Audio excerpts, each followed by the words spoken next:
എത്ര classic 350 modern ആക്കി ഇറക്കിയാലോ ഉണ്ടല്ലോ, സത്യം പറയാലോ ഈ സ്റ്റാൻഡേർഡ് 350യുടെ അത്രയും വരില്ല. കാരണം എന്താന്ന് വെച്ച് കഴിഞ്ഞാൽ ഇപ്പോഴും ക്ലാസിക് 350 ഇറക്കിയെങ്കിൽ പോലും നമുക്ക് ഏറ്റവും കൂടുതൽ ഡിമാൻഡ് വരുന്ന അല്ലെങ്കിൽ നമുക്ക് ഏറ്റവും കൂടുതൽ എൻക്വയറി വരുന്നതെന്ന് പറഞ്ഞാൽ സ്റ്റാൻഡേർഡ് 350 ആണ് കേട്ടോ ആൾക്കാർ ചോദിക്കുന്നത്. ക്ലാസിക് ആർക്കും വേണ്ട, വളരെ റെയറാണ് ആളുകൾ ചോദിക്കുന്നത്. അപ്പോൾ അതുകൊണ്ടിട്ട് തന്നെ നമ്മൾ ഇന്ന് കൊണ്ടുവന്നിരിക്കുന്നത് ഒരു സ്റ്റാൻഡേർഡ് 350 തന്നെയാണ്. എന്തുകൊണ്ട് ഇത്ര ആരാധകരല്ലേ ഈ വണ്ടിക്ക്? ഓക്കെ, കുഴപ്പമില്ല. എങ്ങനെയാണ് ഇതിന്റെ ഡീറ്റെയിൽസ്?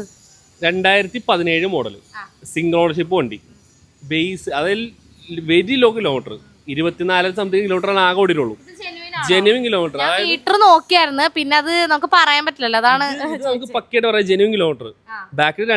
ബാക്കിൽ പുത്തൻ ടയർ, ഫ്രണ്ടിലും ഏകദേശം ഓൾമോസ്റ്റ് ഒരു 90% ടയർ ഫ്രണ്ടിലുണ്ട്.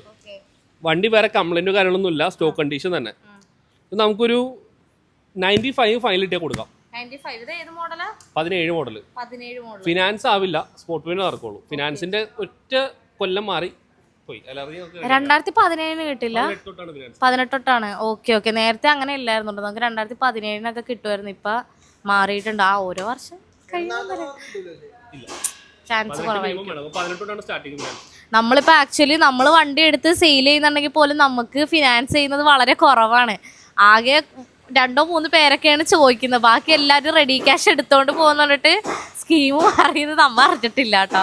അത് കാറിൻ്റെയാണ് നമ്മളിപ്പോൾ കൂടുതൽ ചെയ്യുന്നത്, ബൈക്കിൻ്റെ അങ്ങനെ ചെയ്യാറില്ല. അതാണ് വേറൊരു കാര്യം എന്ന് പറഞ്ഞു കഴിഞ്ഞാൽ. അപ്പോൾ നമ്മളിത് ചോദിക്കുന്നത് 95,000 രൂപയല്ലേ? ചോദിക്കുന്ന റേറ്റ് 95,000 രൂപയാണ്. റെഡി ക്യാഷ് ഡീലാണ്. ആർക്കെങ്കിലും സ്റ്റാൻഡേർഡ് 350 എടുക്കാൻ താല്പര്യമുണ്ട്, ആരെങ്കിലും നോക്കുന്നുണ്ടെങ്കിൽ ഇത് നിങ്ങൾക്ക് ബെസ്റ്റ് ഓപ്ഷൻ ആയിരിക്കും. ലോ കിലോമീറ്റർ വണ്ടിയാണ്. അപ്പോൾ എന്തായാലും ഞാൻ SN ബൈക്ക് ഹൗസിലെ നമ്പർ കൊടുക്കുന്നുണ്ട്. എന്തെങ്കിലും ഉണ്ടെന്നുണ്ടെങ്കിൽ അതിലേക്ക് കോൺടാക്ട് ചെയ്താൽ മതി. Okay, by.